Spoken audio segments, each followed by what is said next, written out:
मुताबिक जब भगवान सूर्य धनु राशि का भ्रमण पूरा करके मकर राशि में प्रवेश करते हैं, उस काल को मकर संक्रांति कहा जाता है। इसी दिन से सूर्य उत्तरायण होते हैं और दिन बड़े होने लगते हैं। मान्यता ये भी है कि इस दिन पवित्र जल में स्नान करने, पूजा पाठ करने, यज्ञ तथा तिल, घी, गुड़ और खिचड़ी का दान दक्षिणा देने से अक्षय पुण्य की प्राप्ति होती है। आज से महाकुंभ का शुभारंभ हो चुका है। आज पौष पूर्णिमा का स्नान हो रहा है। कल संगम नगरी में महाकुंभ का पहला अमृत स्नान होगा। मकर संक्रांति पर स्नान और दान का बहुत ज्यादा महत्व है। कहते तो ये भी है कि इस दिन किया गया दान सारी मनोकामनाओं को पूरा करता है और आपको कई गुना ज्यादा फल देता है। तो आज हम आपको महाकुंभ की रौनक भी दिखाएंगे, साथ ही साथ ये भी समझेंगे कि मकर संक्रांति पर राशियों के हिसाब से क्या दान करना उत्तम रहता है और दान के वक्त हर राशि वाले किस बात का बहुत ज्यादा खास ख्याल रखें। उससे पहले आपको ये दो तस्वीरें दिखा रहे हैं। पहली तस्वीर जहां पर आज महाकुंभ की शुरुआत हुई है। आस्था का सबसे बड़ा मेला शुरू हो चुका है और कल की तैयारी है जब मकर संक्रांति पर पहला अमृत स्नान होगा कुंभ में, जिसके लिए तैयारियां पूरी कर ली गई हैं।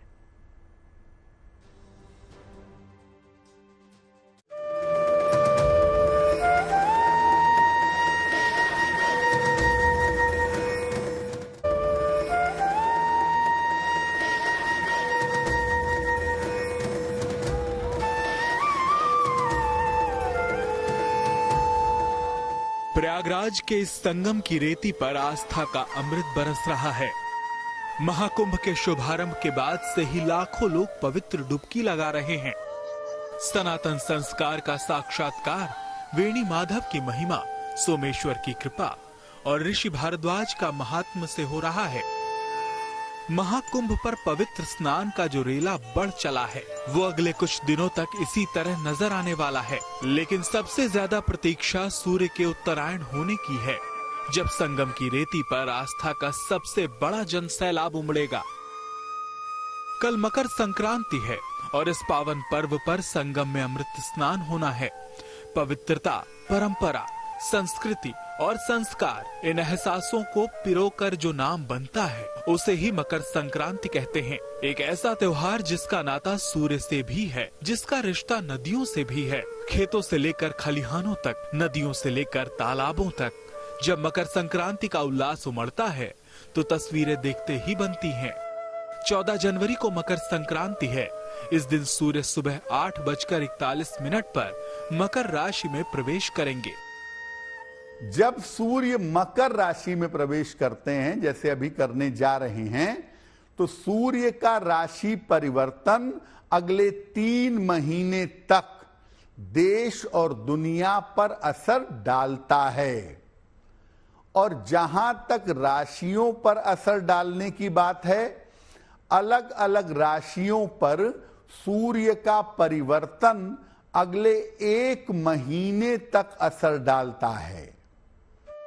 मकर संक्रांति के शुभ अवसर पर पुनर्वसु नक्षत्र का संयोग बन रहा है। इस योग का समापन सुबह 10:17 पर होगा। इसके बाद पुष्य नक्षत्र का संयोग है। ज्योतिषियों की माने तो वर्षों बाद मकर संक्रांति पर पुष्य नक्षत्र का संयोग बन रहा है। इस शुभ अवसर पर बालव और कौलव करण के संयोग हैं।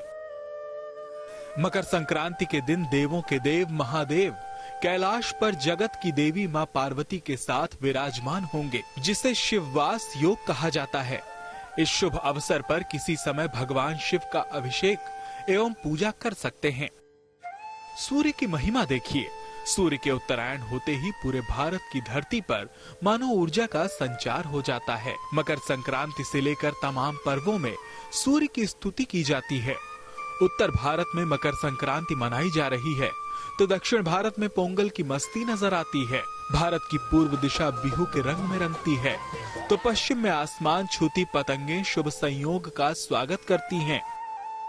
बंगाल में मकर संक्रांति का पर्व चावल, नए कपड़ों के साथ विशिष्ट पकवानों का होता है। मैथिली समाज मकर संक्रांति को संस्कारों के भार से सजाता है। मारवाड़ियों के यहाँ मकर संक्रांति दाल की पकौड़ियाँ और पुए से स्वादिष्ट बनती हैं। कुल मिलाकर सूर्य के दिशा बदलने के साथ भारत की धरती त्योहारों से सज जाती है। इस मकर संक्रांति पर एक महाउत्सव महाकुंभ में भी नजर आने वाला है। कल अमृत स्नान है। महानिर्वाणी अखाड़े से शुरू होकर अमृत स्नान का जो सिलसिला शुरू होगा वो पंचायती अखाड़े के स्नान करने तक चलेगा। कुल मिलाकर कल एक साथ शुभता के तमाम संयोग बनने जा रहे हैं। इन योग और ये संयोग का असर राशियों पर भी पड़ना ज्योतिषीय नजरिए से तय है। Bureau report, good news today.